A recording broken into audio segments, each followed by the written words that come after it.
दोस्तों नमस्कार। चर्चा का विषय में आप सभी का मैं विश्वपति स्वागत करता हूँ। आज चर्चा करूंगा अमेरिका के राष्ट्रपति ट्रंप के उस बयान पर कि मुझे पाकिस्तान से प्यार है। ये प्यार क्या अचानक पहली बार पाकिस्तान के किसी सेना अध्यक्ष पर टपका, या पहले भी ऐसा होता रहा है? और इस प्यार पर टिप्पणी करने के लिए इसलिए आया हूं क्योंकि जैसे ही डोनाल्ड ट्रंप का यह बयान आया, कांग्रेस पार्टी के तथाकथित नीति निर्धारकों ने यह बयान जारी कर दिया कि यह भारत के लिए एक बहुत बड़ा झटका है और प्रधानमंत्री को सर्वदलीय बैठक बुलानी चाहिए। मतलब अमेरिका के राष्ट्रपति डोनाल्ड ट्रंप ने आसिम मुनीर के साथ लंच क्या कर लिया, भारत के लिए मुसीबतों का पहाड़ आ गया, ऐसा मानना है भारत की कांग्रेस पार्टी के डरपोक और विचारहीन नीति निर्धारकों का। दोस्तों, सबसे पहले आसिम मुनीर ने कहा कि भारत और पाकिस्तान के बीच में युद्ध रुकवाने के लिए मैं चाहता हूं कि अमेरिका के राष्ट्रपति डोनाल्ड ट्रंप को नोबेल प्राइज के लिए नामांकित किया जाए। यह अपने आप में बहुत खुशी की बात थी डोनाल्ड ट्रंप के लिए।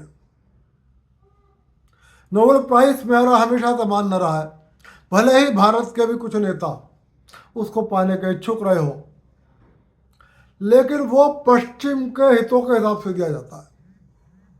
और यदि पश्चिम से बाहर वो पुरस्कार दिया जाता है तब भी ऐसे व्यक्ति को दिया जाता है जिसने पश्चिम के हितों की पूर्ति करी हो। ट्रंप भी चाहते हैं उनको पुरस्कार दिया जाए, और ट्रंप बहुत खुश हो गए इस बात पर कि मुझे मुनीर ने नोबेल प्राइज के लायक समझा।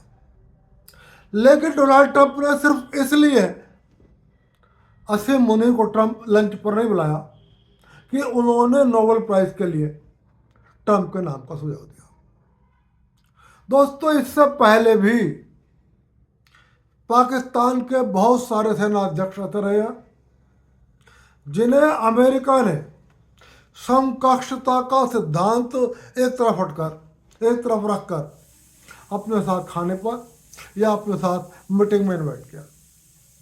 बराक ओबामा ने भी पाकिस्तान के सेना अध्यक्ष जनरल कयानी के साथ एकांत में 2 घंटे तक बातचीत की थी। इससे पहले परवेज मुशर्रफ, जियाउल हक, यहाँ तक कि याह्या खां को भी ऐसा मौका मिला है सेना अध्यक्ष के रूप में जब अमेरिका के राष्ट्रपति या कुछ और जो उनके ऊंचे दर्जे के लोग थे उन्होंने उनको अपने साथ बुलाया है और उनके साथ गोपनीय बातचीत किया।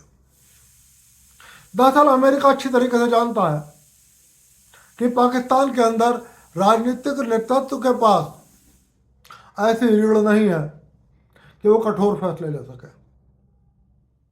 वहां पर ये क्षमता बस पाकिस्तान की सेना के पास है या पाकिस्तान की जनरल के पास है, और इस बात को मैं भी स्वीकार करता हूं।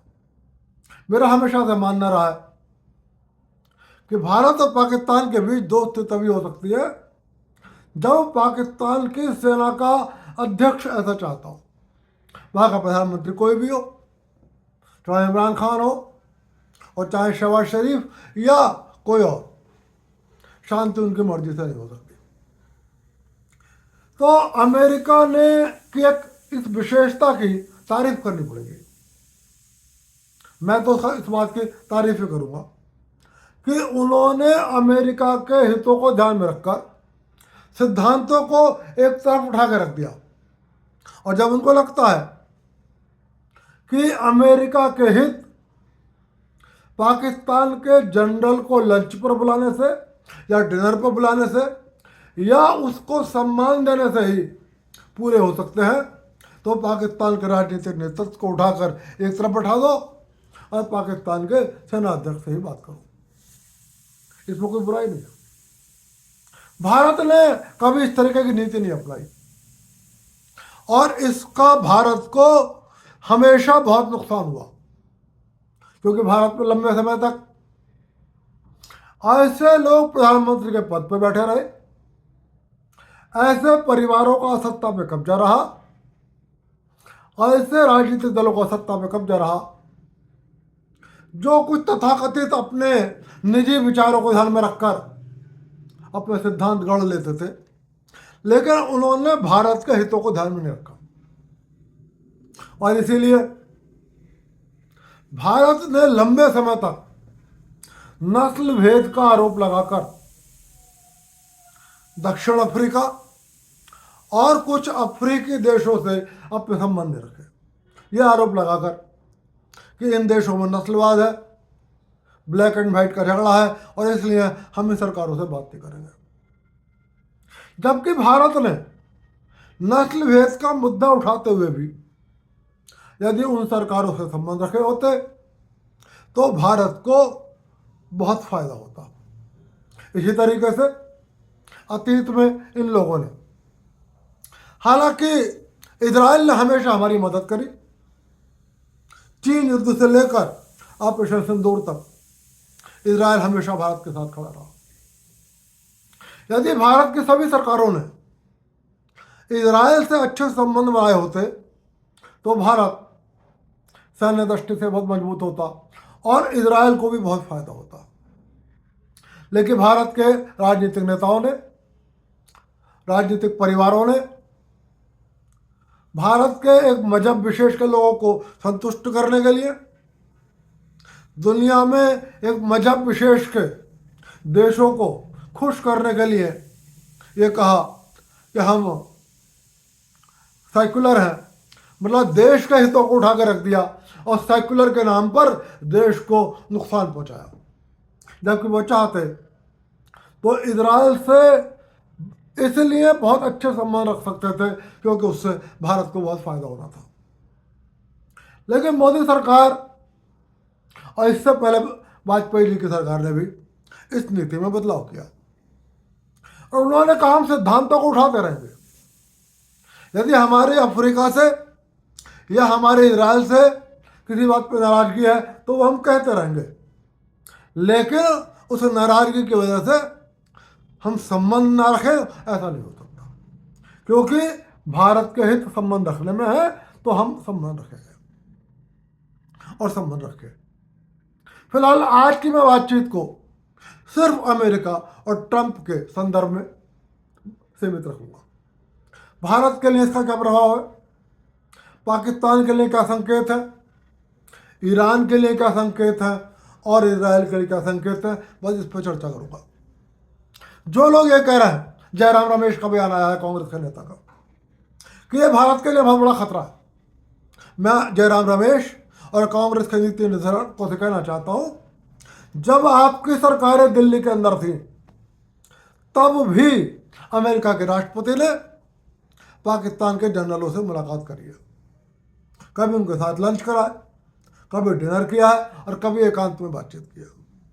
यहाँ तक कि जब ओबामा ने कयानी से बात करी थी, पाकिस्तान के जनरल कयानी से, अशफाक कयानी, तो उन्होंने 12 पेज का नोट दिया था और कहा था कि पाकिस्तान की ये नीतियाँ होनी चाहिए। और जब ओबामा ने मीटिंग समाप्त करी तो उस 12 पेज के नोट को ओबामा ने अपने पास रख लिया, यहाँ तक कि वो इतना सीक्रेट था कि वो अपने अधिकारियों तक को नहीं सौंपा। इससे पहले जब परवेज मुशर्रफ पाकिस्तान के सेनाध्यक्ष थे तब भी अमेरिका के साथ उनका ऐसा ही व्यवहार रहा। तो मैं जयराम रमेश जी आपसे कहना चाहता हूँ, ये कोई पहली बार नहीं हुआ। अमेरिका हमेशा अपने हितों के लिए पाकिस्तान के जनरलों से बात करता रहा है, उनको खुश करता रहा है, उनका सम्मान करता रहा है और उन्हें अपनी पॉकेट पर रखता रहा है। इससे भारत पर कोई पहाड़ नहीं टूटने वाला है। और यदि कोई पहाड़ भारत पर गिरेगा तो आज भारत इतना मजबूत है, भारत के पास इतना मजबूत नेतृत्व तो है कि उस पहाड़ को उठा के पाकिस्तान की ओर उछाल देगा। इसलिए घबराने की कोई ज़रूरत नहीं है। और सरकार को किसी सर्वदलीय बैठक बुलाने की कोई ज़रूरत नहीं है। भारत पर इससे कोई पहाड़ नहीं टूटने वाला है। लेकिन क्या पाकिस्तान के लिए कोई संदेश है? हाँ, पाकिस्तान के लिए संदेश है। पाकिस्तान के राजनीतिक नेतृत्व के लिए संदेश है। यदि पाकिस्तान का राजनीतिक नेतृत्व अमेरिका के मांगों को नहीं मानेगा, अमेरिका के निर्देशों को नहीं मानेगा, तो अमेरिका के इशारे पर पाकिस्तान का सेनाध्यक्ष पाकिस्तान की सरकार का तख्ता पलट कर सकता है। यह खतरा है शहबाज शरीफ को। इतिहास में भी गवाह है। याह्या खान ने भी तख्ता पलटा था, जियाउल हक ने भी तख्ता पलटा था, परवेज मुशर्रफ ने भी तख्ता पलटा था। और यदि आसिम मुनीर भी पाकिस्तान का तख्ता पलट कर दे तो कोई सरप्राइज नहीं है। पाकिस्तान की पॉलिटिकल लीडरशिप को अमेरिका के राष्ट्रपति डोनाल्ड ट्रंप ने संदेश दिया है आसिम मुनीर से बात करके कि मेरे और आसिम मुनीर के बीच में बात हो गई है, मैं जो कहूंगा आसिम मुनीर उसको मान लेगा। आपको जनता की बात, जनता का डर, जनता का आक्रोश, ये सब बहानेबाजी नहीं करनी है। जो मैं कहूंगा वो करना पड़ेगा। और यदि नहीं करोगे तो मेरी आसिम मुनीर से दोस्ती है ही, मुझे पाकिस्तान से प्यार है ही। ये पाकिस्तान से प्यार नहीं है, ये आसिम मुनीर से भी प्यार नहीं है। डोनाल्ड ट्रंप ने नाम लिया है पाकिस्तान का, लेकिन यह अमेरिका के हितों से प्यार है डोनाल्ड ट्रंप का। इसलिए संदेश पाकिस्तान को है। और ऐसा कुछ हो जाए आने वाले दिनों में तो आप सरप्राइज मत करना कि पाकिस्तान की सरकार का तख्ता पलट हो जाए। यह म्यूचुअल एग्रीमेंट से भी हो सकता है, क्योंकि ईरान और इजराइल का कन्फ्लिक्ट ऐसे दौर में प्रवेश कर रहा है कि हो सकता है अमेरिका कोई कदम उठाने को कहे और शहबाज शरीफ जनता का डर दिखलाए और शहबाज शरीफ इस बात पर एग्री हो जाए कि फिलहाल मुनीर हमारा तख्ता पलट कर दे और हम चाहें तो वो हमें पाकिस्तान में रहने दे या हमें सुरक्षित रूप से विदेश जाने दे। और उसके बाद पाकिस्तान की सैन्य सरकार अमेरिका के हितों की पूर्ति कर दे, अमेरिका जैसे चाहता वैसे कदम उठा ले और बाद में फिर चुनाव हो जाएगा और फिर चुनाव लड़कर सेना के सहयोग से हम सरकार बना लेंगे। तो ये म्यूचुअल एग्रीमेंट से भी हो सकता है और बिना म्यूचुअल एग्रीमेंट के भी हो सकता है। यदि शहबाज शरीफ आनाकानी करेंगे तब जबरदस्ती भी हो सकता है। तो दोस्तों, ये जो आसिम मुनीर और डोनाल्ड ट्रंप के बीच में मीटिंग हुई है, ये जो एक दूसरे की प्रशंसा हुई है कि ट्रंप महान है, ट्रंप को नोबेल प्राइज दे दो, आसिम मुनीर बहुत अच्छा आदमी है, उसने भारत और पाकिस्तान के बीच में युद्ध रोकने में बहुत बड़ी मदद करी है, मुझे पाकिस्तान से प्यार है, ये भारत के लिए कोई संदेश नहीं है, ये संदेश पाकिस्तान के लिए। और पाकिस्तान में तख्ता पलट भी हो सकता है, हालांकि मैं ये नहीं कह रहा हूं कि तख्ता पलट होगा ही। अब आ जाता है संदेश ईरान के लिए। पाकिस्तान की पॉलिटिकल लीडरशिप के लिए ईरान के खिलाफ जाना आसान नहीं है। सिर्फ शिया समुदाय की वजह से नहीं, शिया समुदाय पर तो रोजाना हमले होते हैं पाकिस्तान में। कोई दिन ऐसा जाता होगा जब शियाओं के मोहल्ले पर, शियाओं के घरों पर, शियाओं की मस्जिदों पर पाकिस्तान के सुन्नी मुसलमान बम ना फेंकते हो और हमले ना करते हो। लेकिन पाकिस्तान का सुन्नी मुसलमान भी ये नहीं चाहता होगा कि यहूदी देश इजराइल ईरान को बर्बादी के कगार पर पहुंचा दे। पूरे दुनिया का जो मुस्लिम समुदाय है, भले ही तुर्की हो, बहरीन हो, यूएई हो, सऊदी अरब हो, जॉर्डन हो, लीबिया हो, इनकी राज्य सरकारें कहीं पर भी हो, लेकिन जनता जो है वो अमेरिका के खिलाफ है और इजराइल के खिलाफ है। तो पाकिस्तान की जनता भी शहबाज शरीफ को ईरान के खिलाफ कदम आसानी से नहीं उठाने देगी। और ईरान अच्छी तरह जानता है कि जब तक शहबाज शरीफ है तब तक थोड़ा मुश्किल है, लेकिन यदि आसिम मुनीर ने तख्ता पलट कर दिया तो, और अमेरिका के इशारे पर, और होगा तो वो अमेरिका के इशारे पर ही होगा, तो ये ईरान के लिए खतरे की घंटी है। जयराम रमेश जी, भारत के लिए खतरे की घंटी नहीं है, खतरे की घंटी ईरान के लिए होगी। और ईरान ये निश्चित समझ ले उसी दिन कि अब पाकिस्तान की ओर से, पाकिस्तान की सेना के सक्रिय सहयोग से या पाकिस्तान के बिना सहयोग के, अमेरिका की सेना पाकिस्तान की जमीनी स्थिति का, ground space, air space, Airways, किसी का भी सहारा लेकर ईरान पर हमले कर सकती है। तो ईरान के लिए एक चुनौती है, क्योंकि जिस तरीके से जिस समय पर डोनाल्ड ट्रंप आसिम मुनीर से मिल रहे हैं, और इस वक्त सबको पता है कि इजराइल और ईरान का युद्ध एक खतरनाक मोड़ पर है, वहाँ पर आसिम मुनीर से ट्रंप की मुलाकात हो सकता है। इस मुलाकात में ऐसा कुछ हुआ हो कि ट्रंप ने आसिम मुनीर से ईरान के संदर्भ में कुछ मदद मांगी हो और उसके बदले उन्हें कुछ आश्वासन दिया गया हो। यह आश्वासन यह भी हो सकता है कि आप तख्ता पलट कर दें और आप पाकिस्तान के राष्ट्रपति, अपने आप को स्वयं राष्ट्रपति घोषित कर दें। हालांकि खबरें यह भी हैं कि ट्रंप परिवार और आसिम मुनीर परिवार के बीच में कुछ आर्थिक सहयोग भी हो रहा है, और क्रिप्टो करेंसी को लेकर पिछले दिनों एक समझौता हुआ है। एक कंपनी बनी है पाकिस्तान में, और उस कंपनी का हेड आसिम मुनीर का बेटा है।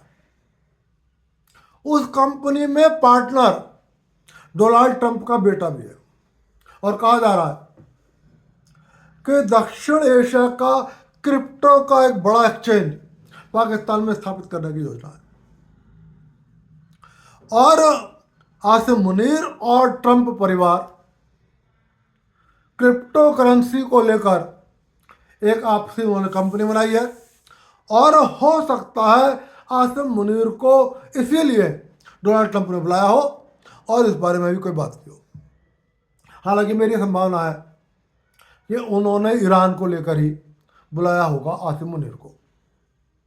संदेश इजराइल के लिए भी है। बहुत सारे राजनीतिक विश्लेषकों का कहना यह है कि इजराइल को आंखें बंद करके अमेरिका पे विश्वास नहीं करना चाहिए। हालांकि मुझे ऐसा लगता नहीं है कि अमेरिका इजराइल को धोखा देगा। यदि अमेरिका ने इजराइल को धोखा दिया तो आप निश्चित समझ लेना अमेरिका के भी बुरे दिन आ गए, और अमेरिका बहुत दिन बच नहीं पाएगा। लेकिन फिर भी ये सियासत है, इसमें कुछ भी हो सकता है, और ऐसी संभावना हो सकती है कि आसिम मुनीर के माध्यम से अमेरिका और पाकिस्तान एक हो जाए, और आसिम मुनीर के माध्यम से इजराइल और अमेरिका ईरान के अंदर कोई सत्ता परिवर्तन करा दे, और अमेरिका, ईरान और पाकिस्तान निकट भविष्य में एक मंच पर आ जाए। उस परिस्थिति में अमेरिका को इजराइल की आवश्यकता कम पड़ेगी। तो यह संभव है कि अमेरिका अपने ऊपर से इजराइल का बोझ हटाने के लिए आसिम मुनीर की सहायता से ईरान के अंदर बिना सैन्य कार्रवाई के या सैन्य कार्रवाई करके ईरान की लीडरशिप से कुछ सहयोग कर ले और एक अच्छे संबंध स्थापित हो जाए। हालांकि ये संबंध जब तक ईरान में खाम नहीं है तब तक स्थापित होंगे, ऐसा मैं नहीं मानता। जब तक ईरान के धार्मिक नेता अयतुल्ला खामनेई है तब तक अमेरिका से भी अच्छे संबंध होना आसान काम नहीं है, क्योंकि अयतुल्ला खामनेई ने जिस दिन से सत्ता संभाली है वो उस दिन से अमेरिका और इजराइल के विरुद्ध जहर उगलते रहे। लेकिन इजराइल को इसीलिए एक मेरी सलाह होगी, उसको इजराइल के साथ जो भी कुछ करना है जल्दी ही कर देना चाहिए, युद्ध को लंबा नहीं खींचना चाहिए। वैसे भी पिछले 24 घंटे में ईरान ने कुछ बड़े हमले करे हैं इजराइल के ऊपर और इजराइल को नुकसान हुआ है। कल इजराइल ने 20 हाइपरसोनिक मिसाइलें ईरान ने 20 हाइपरसोनिक मिसाइलें इजराइल पर दागी, जिसमें से 10 को इजराइल ने इंटरसेप्ट कर दिया, लेकिन 10 मिसाइलें इजराइल पर जाकर गिरी। इजराइल के अस्पतालों पर गिरी, कुछ और महत्वपूर्ण बिल्डिंग्स पर गिरी, कई लोग मारे गए हैं, काफ़ी लोग घायल हैं और काफ़ी बिल्डिंग्स ध्वस्त हुई हैं। जिस अस्पताल पर गिरी है उस अस्पताल में जो मरीज एडमिट थे उसमें कई मरीजों की डेथ हुई है, काफ़ी मरीज और घायल हो गए। तो इसलिए इजराइल को भी अमेरिका और मुनीर के इस मीटिंग पर निश्चित रूप से निगाह रखनी चाहिए। लेकिन ये सब थ्योरियां हैं और ये सब आशंकाएं हैं। मुझे अब भी ये लगता है कि डोनाल्ड ट्रंप ईरान के खिलाफ कदम उठाने से पहले पाकिस्तान को पूरी तरह अपने पाले में रखना चाहते हैं। पाकिस्तान की सीमा ईरान से मिली हुई है और मैं बार बार कह रहा हूँ कि यह संभव है कि ईरान पर हमले की स्थिति में अमेरिका को पाकिस्तान की ज़रूरत पड़े। पाकिस्तान इजराइल को किसी की मदद नहीं करेगा, ना वो मुनीर करेंगे और ना शरीफ करेंगे, खुलकर नहीं करेंगे, अप्रत्यक्ष रूप से करेंगे, लेकिन अमेरिका को कर सकते हैं। तो मैंने जितनी बातें कही वो सब आशंकाएं हैं।